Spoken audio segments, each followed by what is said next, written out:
What up, guys and ghouls, and welcome to another episode of Fright Mic. I'm Liz. I'm Sam. Happy May! Woo! May Day, we did it. We have a brand new theme for May. Hotel Hell. Hell yeah. Hell yeah. Checking in, never to check out. Ooh. Enter at your own risk. Yeah, we thought it'd be fun to do an entire month theme of, like, creepy stays, haunted hotels, ghosts. I love staying. Hotels are like just naturally creepy anyway. Ooh, yes. And also kind of disgusting, but the horrors of the germs in right. hotels. The fact that somebody could rub their balls on the curtains, like full good and well that no one cleans those. The things that I've done, like I've done some research, and like it turns out, and this is pretty like widely known, that they don't really wash the sheets in hotel rooms. Like, they definitely don't wash the top blanket in hotel rooms. It's disgusting. Yeah, it makes me want to die a little bit. Yeah. I always bring my own pillow. Yeah. Like, I'm not joking. I went to a hotel, where the fuck was it? Maryland, I think. And I got lice. This was, like, way back when I was in, like, junior high. But, yeah, I got lice from a hotel in Maryland. That's disgusting. And now I always bring my own pillow. I don't blame you. I bring my own everything because I just can't. Especially now, I feel like with COVID and everything, like we all kind of are low-key germaphobes now. Right. So like, no. There's just no way. Yeah. Well, when we took our trip to Salem in the fall, we stayed in one hotel for one night that was in a college town. Oh God. Yeah. Semen Stains everywhere. and semen on everything. Everything's sticky. If we questioned it, we didn't go near it. Exactly. Could not. Oh my God. Anyway, but this week, this episode in particular is haunting in a different way. We are, of course, talking about The Shining, which came out in 1980. The ultimate Hotel horror. It's quintessential. Oh yeah, I mean, when we thought of this theme, this is the first movie we thought of, obviously. Absolutely. I think most people would agree with that. We have to do it. Yeah. So, coming at it a staggering 8.4 out of 10 on IMDb. It's got an 85% on Rotten Tomatoes. Ooh. So fucking good. Might be one of the highest rated Probably. movies we've covered so Yeah. far. For good reason. It's a classic. It's like one of those really polarizing movies. People really love it or really hate it. I don't know why you'd hate. I mean, I get it. Like, I do get it. Yeah. But it's just so good. It's a movie that I love to explore different theories on. It's a movie that I feel like I look at something new every time with. It's heavy. It's creepy. It's got some really cool, like, imagery and shots and just just eat this shit up. Well, it's definitely one of those movies. Yeah, it is polarizing, I think. I find in, like, the horror community in general, it's pretty, like, loved. It's well loved. It's beloved. It's true. But I could also see why some might not care for it. It is a slow burn, but you are right. I think the more times you watch this movie, you notice more. There's so many different aspects of this movie that are up for interpretation, and I think that's what makes it so interesting. Even though it came out in 1980, like, people are still talking about this movie and the ending of this movie, which we'll get to when we get to, but, like, the fact that people still talk about this movie, and even, like, the behind the scenes, like, drama, right, which I also want to talk about, that's still talked to. Absolutely. Talked about. Yeah. It's an infamous movie. It is. It's an entity in itself. And it is based on a book by Stephen King. Very loosely. Very loosely. The book, so people, when they talk about, oh, well, all you have to do is read the source material to figure out what the movie means. Untrue. The book is completely different from the movie. Stanley Kubrick directed it, and he made no secret of it that he basically stripped it down to, like, bare bones, even down to changing the character of Wendy. You know, they cast Shelley Duvall, who gave such a great performance, and in the book, I guess Wendy is like a blonde cheerleader type. They make her seem like she's never really had to struggle for anything in her life, which in the book then makes it more terrifying that this stuff is happening to her. And I guess they wanted to cast Jessica Lange Wow. Originally as the character of Wendy, and Stanley Kubrick, for his vision, he was like, no, I really like Shelley Duvall because she looks like she's fucking broken. No. And he broke her even more. He did. Yeah. I think the history and like what he did to her behind the scenes is deplorable. I think a lot of people, I don't know if you don't know about it. So Stanley Kubrick, basically, he was pretty well known for doing like 1,000 takes of one scene. Like, he was a perfectionist. He wanted to get it right every single time in his vision. So he would have the actors do scenes over and over and over again. I think Jack Nicholson even said that this was one of the hardest roles he's ever had to do. He had a good working relationship with Stanley Kubrick, but like, as far as scenes, like just the elevator scene with the blood coming out of it took like a year to perfect. Yeah, it took so they said that the shot with the elevator and the blood and everything, he got it in 3 takes, but because of how long it took to set everything up, it took 100 days to shoot. That's insane. Crazy. Like, totally crazy. Every time they would do it, he's like, nope, doesn't look like blood. Nope. Yeah. But that's how he was. He was a perfectionist. Meticulous. And he wanted these, like, genuine reactions, especially out of Shelley Duvall. He would, like, basically make her life a living hell behind the scenes just so she was just, like, a broken person. Yeah. And he would tell people, like, don't give her sympathy and don't pity her. It doesn't help her. Like, it doesn't help you. Because he wanted her to just really feel helpless and hopeless because of the character, which works. And Shelley Duvall said that it was like one of her greatest performances of all time, but she would never relive it. Yeah, I don't blame her. Absolutely not. Especially the scene with the baseball bat on the stairs. Yes. She said by that point, she was just broken. That was just her, like, broken. She said she had no tears left and would keep water bottles on set constantly so she could stay hydrated because she had, like, cried so much.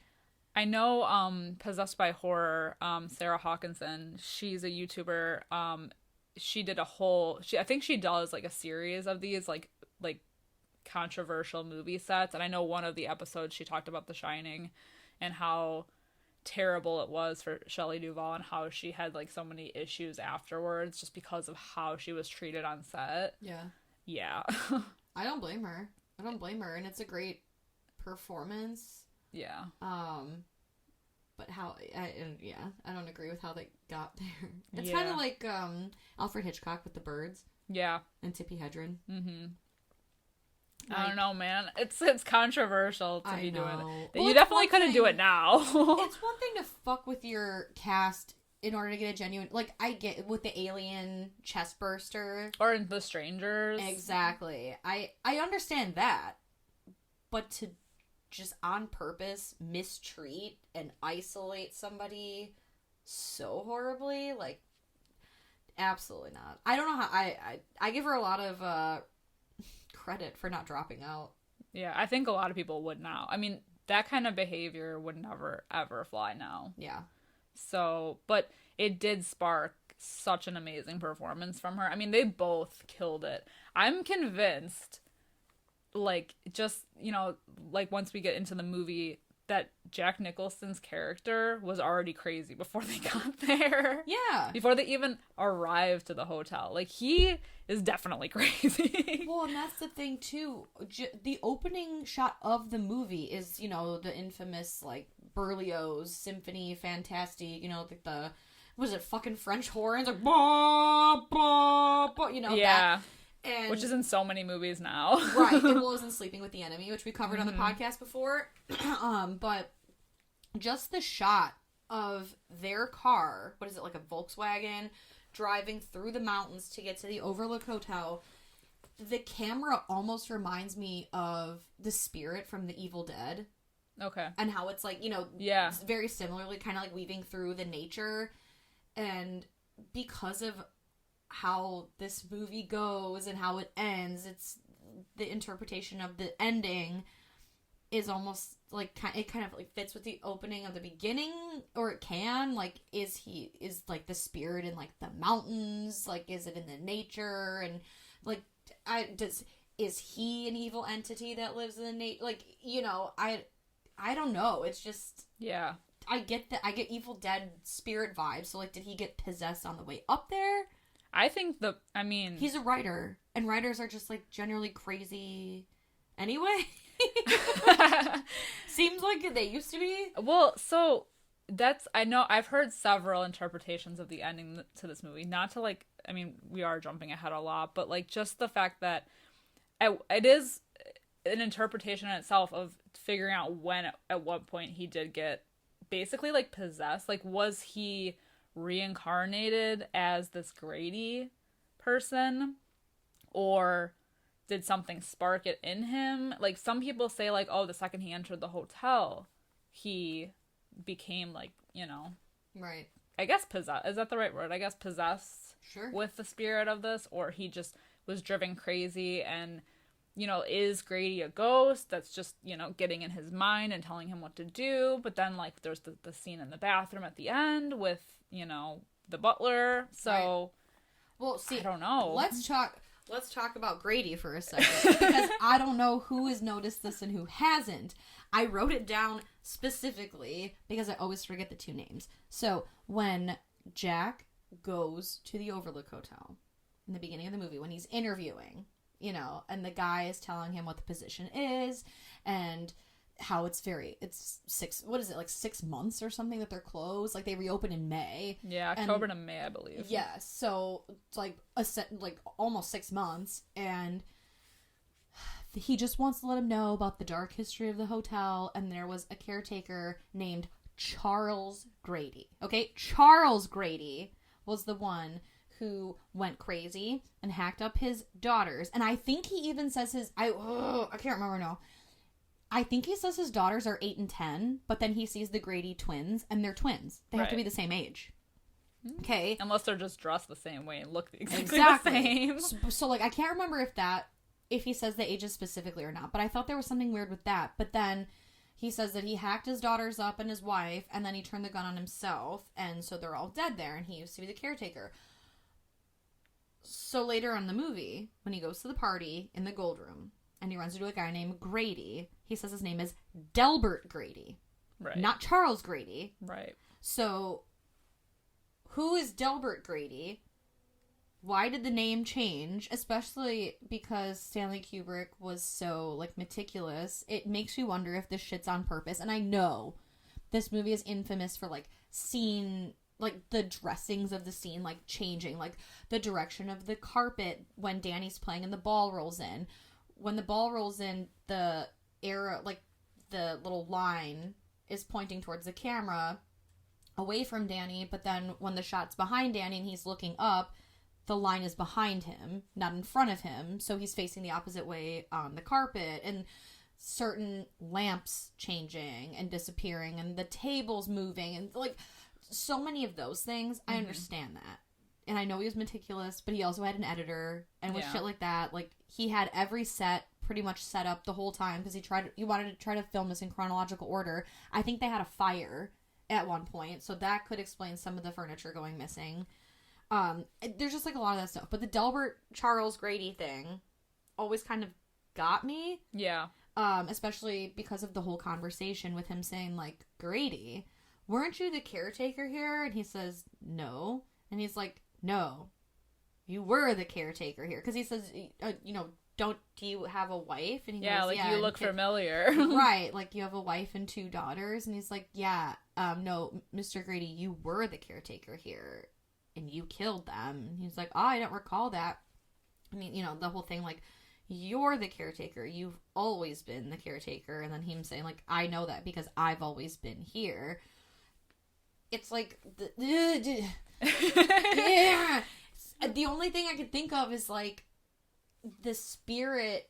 There's, like I said, it's some, like, weird spirit that lives high up in these mountains that, like, possesses these people. So you're saying that Delbert is the spirit? I think it's a spirit. Yeah, or, like, because he's a writer, you know, they always say, like, writers are haunted and they have, like, all these demons in their... I don't fucking, like... And because I know so many theories about this movie, it's hard for me to, like, really know what's true. Yeah. Because of the Wendy, like, so the Wendy theory, there's a video on YouTube by a guy named Rob Navarro, and it's just a lot of clips of the movie, and it's a robot voice, like, it's not a real person's voice. I don't know why this person has decided to disguise his voice. It's like a 40-minute video, and he goes into this whole theory about how if you look at certain things in the movie, and he points them out, that you can actually figure out that Jack is not crazy, that Wendy is actually the crazy one, because of, you know, when they're doing the walkthrough of the hotel, you can see where everything is. And in certain scenes, those things are not there.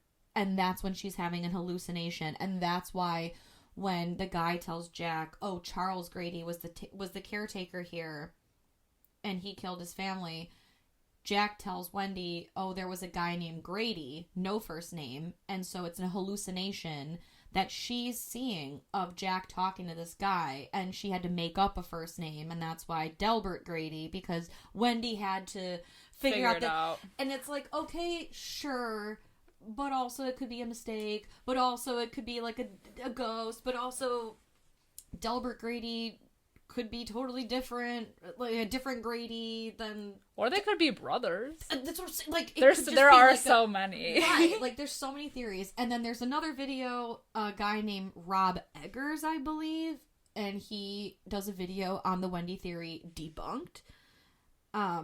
So they're both really interesting to check out, for sure, if you are into the theory of The Shining and everything. I think his interpretation of it is more like sexual abuse, like with Jack and Danny. Yeah. Because he talks about the bear with the guy, yeah, like that weird scene, and how like Danny bending over the sink is the same positioning, and there's a bear next to Danny's head when he's talking to the doctor about his friend, his invisible friend, Tony, and yeah, the doctor says, well, where is Tony? And he lives in his mouth. Oh, well, if you open your mouth, could I see Tony? No, because he's in my stomach. And it's like this whole weird. like visual, you know, it's like then you start to like, I don't know, I get like yucky vibes from it. Yeah. Which gives like a whole different weight to the scene with like Danny sitting on Jack's lap, and he's like, I'd never do anything to hurt you, Danny, you know? Their whole relationship is so weird. Yeah. But just like, really quickly, just going back to like the interpretations of like the ending, I always thought, because Jack Nicholson is such a good actor, he's just so good at playing crazy anyway, that's why I was like convinced that even before they got to the hotel, I just feel like he was reincarnated. Yes. Like, immediately. Like, I just think that he... And you know, and the picture at the end makes it... I think it's set out to kind of confuse people in a way, but, like, I don't know. Like, a lot of people will say, like, once he entered the hotel, it took over in him, you know? Like, he was almost just, like, possessed from there. But I feel like he was almost just reincarnated for this. Because when they're taking the tour of the hotel, he's like, oh, it's like I've been here before. I know, you know, he's like familiar with it. He knows. Right. And he just needed that like jog in his memory, which is what Delbert Grady like basically helped him along. Right. Right. With the whole thing. I don't know. I mean, there's so many good ones, so many good interpretations. Like, I honestly believe all of them and none of them at the same time, you know? Right. Well, and the photo at the end could just be, like, replaced every time there's a new reincarnation. You don't, you know? Exactly. You don't know. He could be a ghost the whole time. You don't know. And, like, Wendy and Danny could just be his hallucinations. Maybe. Because, this is the thing. When they show... I don't know, I keep jumping around, but I'm so passionate. Like, when they show Jack at the end, and he's dead, and he's frozen in the maze, and he looks like he's been there a minute, right? He looks like he's been sitting there longer than overnight. Yeah. So how long has he been there? Is this, like, is he having, like, there's another movie I'm thinking of, but I don't want to spoil that because I don't want to ruin it for people who haven't seen it, and we might do it on the podcast, but is it like one of those after death dream kind of things. Because they say when you die, then your brain gets flooded with, like, all that, what is it, DMT or whatever, and they think that when you die, it's like heaven is just like your dream, like your brain being flooded with that chemical or whatever. Maybe. Is he like hallucinating all of this as he's like dying, as he's freezing to death? Is he just like alone? But he's like imagining that all this shit is happening? I don't know. Is it a dream? Well, the problem is that we don't see anything beyond that. Like, we don't know, like, Danny and Wendy escape. But we don't know how long it's been. Right. We just get that shot, and that's like basically the ending. So, and that's that. Although I heard there is a deleted scene with, which I can't confirm because I didn't even know about it until like a few minutes before we recorded this, that there is, it shows Wendy and Danny like in a hospital recovering. Interesting. But I don't know if that's for reals. Right. Because really, other than the shot in the beginning of the movie with them being at their apartment before they go to the Overlook, and then the scenes of like Dick Halloran and the Rangers that she's calling, we never leave the hotel. Right. You know, and there's that scene where Wendy and Danny are in the maze and Jack is looking over the maze like figurine. Yeah. And he's almost watching Wendy and Jack, so it's like he's like a spirit looking down, or he's God watching them, or he's the devil. Like, you know, he's like some looming presence that can like watch them. I don't know. And I just feel like there's so many ways. Like, even when he's talking to the guy in the beginning about like the hotel possibly being haunted, and he says, "Oh, that's no problem because my wife's a confirmed ghost story and horror film addict." Is she? Or are you a fucking ghost? Well, just to go off of your theory of him like watching them, what if he was manipulating? So Danny has this ability, the special ability. He has the Shining, like ESP. The thing that's like it's like a telepathic thing that he's able to do with Dick Halloran.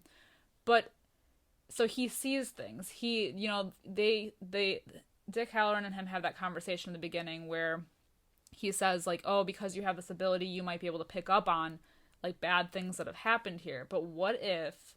And then at the end with Wendy, when she's running through the hotel looking for Danny and she's seeing all the, like, horrifying things that have happened and, like, the skeletons and the blood and everything. But what if it's Jack that's, like, he's the one trying to make them crazy? Yeah. Like, he is the hotel. He is the hotel, right. And he is showing them these things. Or what if... He's bringing them out to make them seem crazy, to get them where he wants them. It's true. Well, and that goes with the whole conversation he has with Grady. Like, oh, you know, your money's no good here. That's orders from the house. And, oh, well, you didn't finish the mission, and why should I let you out? Because we're not confident that you can finish this job of, like, killing your family. It's all like one entity. Yeah.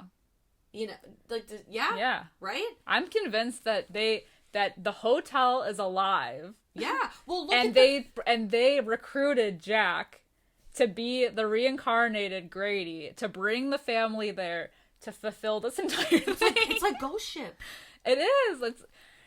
They have the ferryman that brings the fucking souls to the ship. He's the guy that brings the people to the hotel, and he finds a body to consume to bring the people there. Yes, and to feed like, the blood. Exactly, and he's always looked like that. And once he finishes his mission, then like, does the hotel wipe his brain? Or no, like, because obviously that's his job. So then he goes back out, finds somebody, bangs them, has a kid. It's like the whole thing. Like, he's just bringing people to sacrifice. Yeah. Right? I think so. Because they do say in the beginning that it's built on Indian burial ground. Mm-hmm. Bloodshed happened there. It's feeding into the ground, man. Right. They're all sacrifices. I think we just figured this whole movie out. We figured it out. It's incredible. There are so many interpretations, but I just fully believe that this is what it is. I feel like Jack always from the get-go, yes, Danny has this ability, and you know, he doesn't know until the butler, Delford, he doesn't know about it until he kind of jogs in his brain, like, oh, you know, your son has this ability, and he's bringing in outside forces to put an end to all of this. Like, and he's using that, but he was using it all along, I feel like. Yeah. To scare him, to make Wendy go crazy, to lure them. What if he got the shining ability from Jack? Maybe. Because Jack's like this, you know. I mean, Jack, throughout this entire movie, stares off, like, very creepily at something for a while, so maybe he's, you know. He looks like the devil. Yeah. You know, especially that scene where Danny and Wendy are outside playing in the snow, and he's just like... Yeah. He's got that crazy... He looks like he's the devil. He's got the evil eyes. Like, his eyes and, like, his eyebrows, they almost conjure the image of, like, a pitchfork or something. Yeah. That's what I picture, like, a devil. No, I totally see it. Yeah, and he, like, him looming over the stuff, and He's just very manipulative. And he's already a manipulative person before they even get there. Like, his relationship with Danny is so weird. His relationship with Wendy, I mean, he's not even, like, a nice person. Like, right. I feel like he's mean to her before they even get there. In the car, he's, like, so irritable from the get-go. Right. Like, he was already Charles Grady in those moments. He seems like he's on the fringes of just madness. Yeah. And he is, like, basically from the get-go, he has a mission. And this is his mission. And once he gets interrupted, or the thought of Wendy taking Danny away to the doctor, even, like, the slightest idea, he goes nuts on her. Mm-hmm. You know? Yeah. It's not part of the plan. It's crazy. I love the scene where he's, like, Danny goes in room 237, and then Wendy's gonna go ask Jack, or, you know, whatever. She, like, walks in on him and having a nightmare. And he says that he had the dream where he, like, killed them and chopped them into pieces or whatever. And then Danny comes in the room wearing a different sweater than he was when he went into room 237. And she's like, oh my God, you did this. And he's like, he looks like really crazy, almost like in disbelief. I feel like that scene holds such weight too, with all the different theories. Like, you could go any way with that, like, because Wendy then comes and says, like, oh, there's a crazy woman in room 237, she's crazy. But Danny going in, like, when he's about to go into room 237, he's playing with his toys, and then the ball rolls, and then he gets up and he sees room 237 is open, and who does he call for? Mom. So, like, is Mom in room 237? And she's also a little crazy? And maybe she heard him? And she's thinking know. That... Right, like, because why would you... Like, I mean, it could be your mom or your dad. Right. Why would you be like, Mom, are you in there? Like, you know, like, it's almost like, does he know that did he watch her go in there? I don't fucking know. But why would he then... Wouldn't he be afraid? Wouldn't Danny be afraid of Wendy then? Well, he comes in, he's almost like catatonic. So that's the thing. But then it also, that same scene, you could interpret as Jack making Danny do some sexual things to him, because he comes out, first of all, in a sweater with a big rocket ship pointing right to his mouth. And what's he doing? He's sucking his thumb. And Jack, when he wakes from that nightmare, and there's, like, that drool that comes out of his mouth, conjures up certain images. Oh. And then when he goes into room 237 to check it out, the camera kind of, like, pans to the bed for a minute, and then seeing the young woman turn to the old woman when he looks in the mirror, it's almost like him seeing the reflection of the horrible things that he's done to his son. Oh, Jesus. And it's like, there's so many fucking things that you can interpret. Like, every scene, I feel like, can be interpreted differently. But then when he's in the bar talking to Lloyd, the bartender, he says, I've never laid a hand on him, which is not true. And then he was like, well, actually I did, you know, because he did dislocate Danny's shoulder one time, but he's like, I didn't do this, and I'm being accused of it. He's, like, outraged. Right. But is it like, did he and doesn't remember? You know? Right. Are there pieces of, like, you know, like a regular human being coming out in that moment that, you know, because he struggled as an alcoholic, and I don't know. The whole thing of them being isolated and the hotel being haunted is playing tricks on them, like in their mind, and what is real. Right. It's like Insidious. It's not the house that's haunted, it's your son. Yeah. But is it the house? Is it the hotel or is it the guy? Yeah. I think the hotel is evil. Well, I guess in a way, if it is Jack that's conjuring up these images and he is the hotel, then in a way he did hurt Danny. I mean, if the woman did it to Danny, then he in turn is the one that hurt him. exactly. You know? And they keep flashing, like, I don't know, there's just, like, specific imagery in the hotel, too. Like, the dials above the elevator doors and the elevator doors opening to have the blood come out, and it looks very similar. Like, I think it even flashes, like, with Danny's face, and he's got, like, horrified eyes, and his mouth is open. Like, the elevators are meant to look like a face, screaming, and, like, blood pouring out. And there's so many good images in this movie. I know. Like, really good. I just think this is such an atmospheric movie anyway, because of how... I mean, so, like, I've stayed at hotels where, like, you get in late, and it looks like there's no one there. And it just has, like, a different feeling, you know? Yeah. So, the thought of being in, like, a massive, like, resort hotel like this... in the mountains, snowed in, blizzard, nobody can get to you. You're cut off of, like, communication from everyone, and you're only with a certain amount of people for months. Like, that's already an isolating feeling. Right. And, yeah, cabin fever is a thing, you know? And the mind does things. Yeah. You know, like, your brain knows what's going to scare you the most, and it can conjure up images that feel very real, or feelings, right? You know, and you freak yourself out and you think that you see things that aren't there. So is half the stuff that's even happening, like when Wendy runs around. So this is after Dick Halloran gets murdered. She finds his body, you know, and she's like running around, she's trying to find Danny, and she sees like the lobby with the cobwebs and the skeletons. She sees the dead Grady guy, you know, whatever. Is she really seeing those things, or is it because she is now so terrified that she's making the shit up? Well, and that's why my going back to the theory of Jack scaring them, right, to get him where he wants them, to lure them. Like, he is making them go crazy too. Yes, you know, but for sure, for sure, isolation and fear just drive you to madness, man. No, it's true. That's the message. It's the message, you know? The other thing I wanted to mention that was really, really done well in this movie is just the sound design for this movie. I mean, so, okay, it's a giant empty hotel, and we basically have 3 characters. I mean, we do have, like, the others that come in eventually, but the, like, little pin, or, like, the piano keys, that, like, foreboding... you know, the right, you know, like, it's just so it gives like life into the hotel and an otherwise like silent environment, but it like tells a story, I feel like, within itself. Just definitely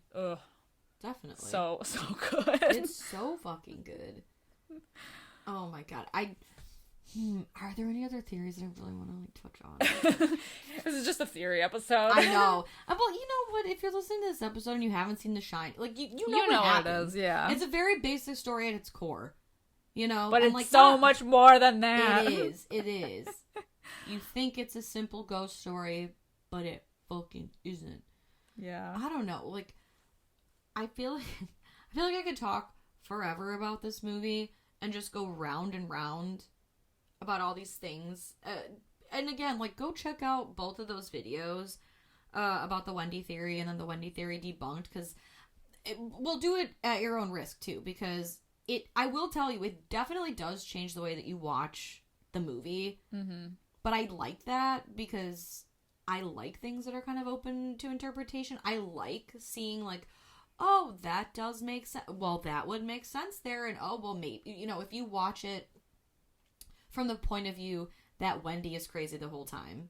Like, if you watch the whole movie under that point of view, it feels different to you than if you watch it under the point of view that Jack is crazy the whole time, or Jack is a child molester, or that the ghosts are what, you know, it's like, every time you watch the movie with a different interpretation, it feels different and it carries a different weight, and I really like that. Yeah. Well, I think that's what makes me so jazzed about this movie, is that they're still, like, we're still talking about it. I know. You know, like, I mean, like, that's the thing. There's so many different ways this could go, and I think that's what made Stanley Kubrick's, his vision of this. I know it was so different than Stephen King's, but what makes his so unique is the fact that it is up for interpretation. And I haven't read The Shining novel. I haven't either.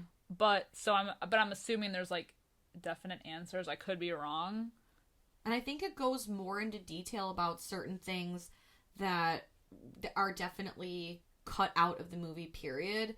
Like, I believe in the book, the guy in the dog costume, or is it a bear costume? It's a bear costume in the movie. Yeah, I think so. In the book, I guess it's a dog costume.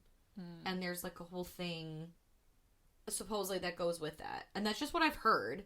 So even something as little as that, he's changed for whatever fucking reason. Yeah, it's just like totally different. And I think it's interesting too that Stephen King hated this movie. Yeah, he did. He did not. He's very open about the fact that he doesn't like this movie. That's just crazy. And that's why he made the miniseries The Shining, I know, which I also haven't seen. And it's so funny because the whole premise of The Shining was inspired by Stephen King's stay at the Stanley Hotel in Estes Park, Colorado. But the movie was not filmed there. The exterior of the Overlook Hotel was filmed, I believe, in Canada. And the entire interior was all sound stages. Insane.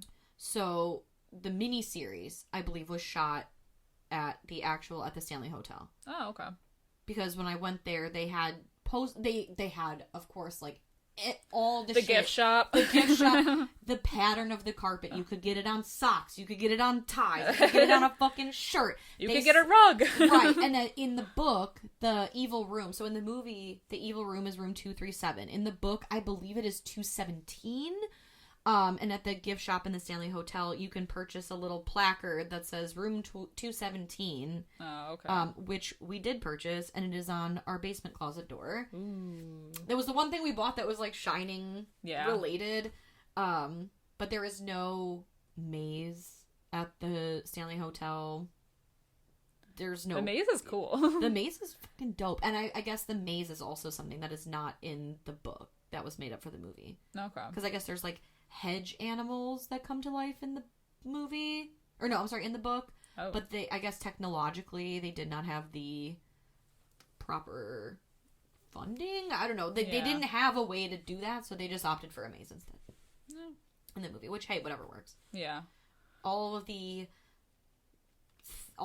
effects in this movie were done in camera, except for obviously the composite shot of him looking over them in the maze. Yeah. But it's not like there's really like a whole lot of like special effects going on here. No, and that's fine because it keeps it like a just traditional type ghost story or like a haunting, which I like. I feel like when you add too many special effects to stories like that, especially when they're like gothic horror, I don't know. I just feel like it kind of loses something a little bit. Right. I don't know. It makes it seem, I don't know what the right word is, but too modern for what it's supposed to be. Yeah. You know? Yeah. I prefer like the creepy makeup and like the practical effects. Right. Because you can tell when it's a special effect. Yeah. But this movie is incredible. I feel like we could talk about this movie forever. I know. That's what I keep just like going on and on, but in my about just like random facts and stuff about the movie, but in my mind I'm like, oh yeah, don't forget to talk about this. But it's like, no, I've talked enough about it. Everyone has their own theories too, which I'm super curious about to know how everyone else interprets this movie. That would be interesting compared to like the stuff that we talked about today. Because I was curious to know even what your interpretation was. We really need to open a Discord channel about this, like a post-show Discord, because I feel like everyone can like hop on and we could all like gush together about the whole thing. I know. I'm so curious. Yeah, my ultimate interpretation is that he's reincarnated, and just because of how he acts just in the beginning, he's already a dick. And he almost, when he's talking to the guy during the interview and when they're doing the walkthrough and everything, he almost is kind of like aloof. Like, he doesn't answer the same way a normal person would. I don't know. Right. Or, like, even the guy interviewing is kind of talking to him almost like they're talking in code or something. Yeah. You know, I don't know. It doesn't seem human. Kind of the way, like, Wendy and the doctor are talking, you know, and she's like, oh, well, tell me what happened to your son's arm. And, oh, well, it was just an accident. You know, it seems like a genuine conversation they're having. Mm-hmm. Whereas, like, Jack talking, he's like, oh, well, my wife's a confirmed ghost story and horror film addict, so, oh, and, well, I forgot to tell you, and, oh, well, so what do you think of the hotel? Seems homey, you know, Mm-hmm. like, I don't know. He's like but he's like a robot. Or someone who's done this before. Oh my god. So like, if he is possessed or reincarnated, he is 1920s Charles Grady. So he's doing like a modern interview, like, oh yeah, this is no problem for me. It's like he's almost just trying to get through it, right? And be like, yeah, I know I have this job or whatever. Because even when they're doing the tour of the hotel, you know, Wendy's like, oh my god, this is the most beautiful hotel I've ever seen, and she's asking questions and she's interested. He's just following because he already knows. Yeah, he's been there. He knows, man. Exactly. He's not showing any type of like, oh my god, like she is. Right. Because it's old news to him. Right. And, well, it's like at that point, too, he can kind of get away with it because he's been to the hotel once before for the interview. Right. So it's almost like, oh, well, yeah, I've seen this already. Remember when I was interviewing here? Right. You know, so for her, it doesn't look weird either. Right. Yeah, of course he wouldn't be as enamored with it as her because this is her first time seeing it. Right. And how grand everything is, you know? Right. But it's crazy. And I guess that makes sense too, like, because I was gonna say, do you think Jack Torrance is reincarnated, or do you, like, because you said, you know, like, he's been Grady this whole time, but I guess that even makes sense as to why he's having a conversation with a guy named Grady, because he's having a talk with, like, his past self. And what was the other thing I was gonna say? Oh, it was so good. I forgot. No, shit. I don't even know if he's gone. having a conversation with his past self, though. I don't know. Have, like, well, maybe he's just the butler, but he wants to jog his memory. That's what that whole conversation, I feel like, is. He is, like, pushing him to remember by saying, my name is Delford Grady. Grady. He didn't focus on the fact that he said Delford. Right. Instead of Charles. He said, Grady. I've heard, that sounds familiar. You look familiar. Aren't you, you know, like, he's like, yes, but then it changes. He's like, no, you've always been the caretaker, and that's when he, like, implants the memory, mm-hmm. you know?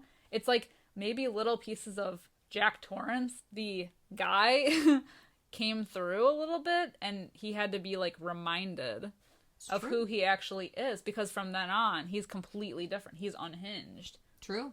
And he is fully Charles Grady. That's true. I don't know. Or maybe. Wait, did I say this already? Because he's a... Yeah, I think I kind of, like, touched on this. Maybe because he's a writer. Yeah. He's made all of this up, and we're just seeing his story unfold as he's writing it. Possibly. Like... That'd be interesting, too. Right? Like, they get... So they get to the hotel, and everything's chill, but as he's writing the story, we're just seeing what's in his mind. Or maybe he's alone.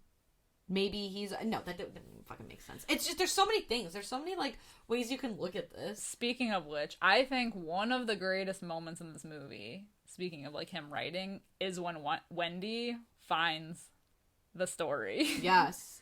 And yes. It is just all work, no play, makes Jack a dull boy.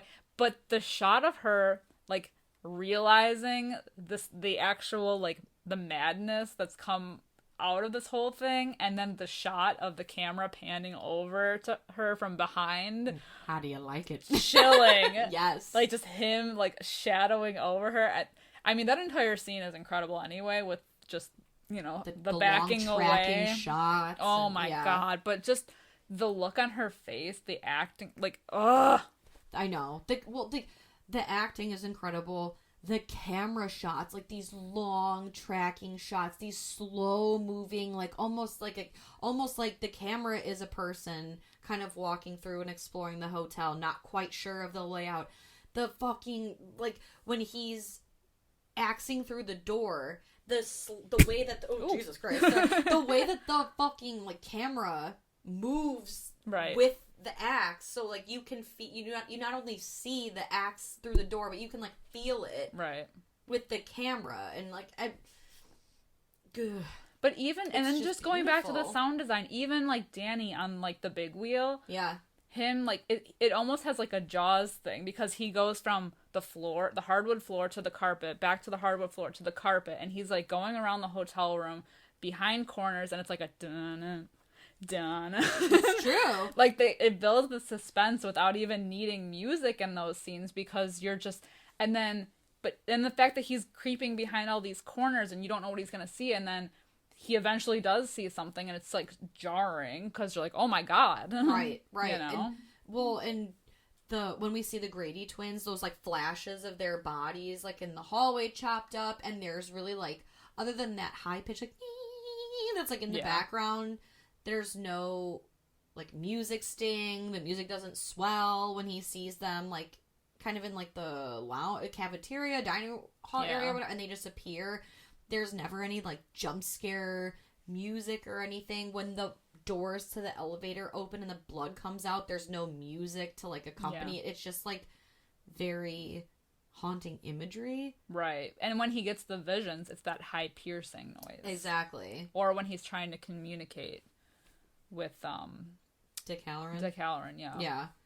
Yeah. Well, and then there's all these theories too about Dick Halloran, and I just, like, he was totally made up, or, like, him coming back to the hotel was made up because Danny and him didn't really have the Shining, and, like, I mean, all of these things, like, they try to explain away how they're just having a conversation and it really doesn't mean anything. And he says, like, all places, you know, some places shine and some places don't. The same way with people, you know, some places are, you know, some people do and don't. And when he says that he's, you know, when he's going down there to the hotel, like, oh, well, it turns out that they weren't, like, a good fit, and, you know, whatever, the guy was an asshole.